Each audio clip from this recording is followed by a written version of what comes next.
Arestado ang incumbent Vice Mayor ng Bayan ng Marantao sa Lanao del Sur na si Ali Escandar Unte Alonto III matapos ipatupad ng mga otoridad ang warrant of arrest laban sa kanya kaugnay ng kasong murder at frustrated murder.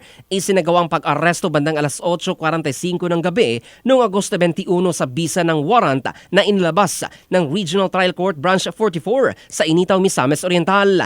Ayon sa pulisya, kabilang si Alonto sa most wanted persons sa iba't ibang antas ng Police Regional Office 10, top 4 sa regional level, top 3 sa provincial level at top 1 sa municipal level. Iniuugnay ang opisyal sa kaso sa insidente ng pamamaril sa Barangay Tubigan, Initaw, Misamis Oriental kung saan dalawang babae ang naging biktima. Isa dito ang binawian ng buhay.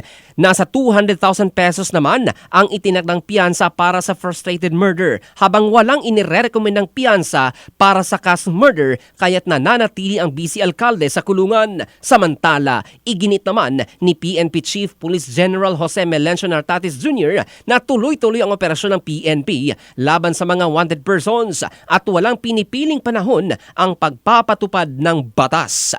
In the heart of changing lives, ito si Jofel Candado ng Brigada News Philippines, the Music and News Authority.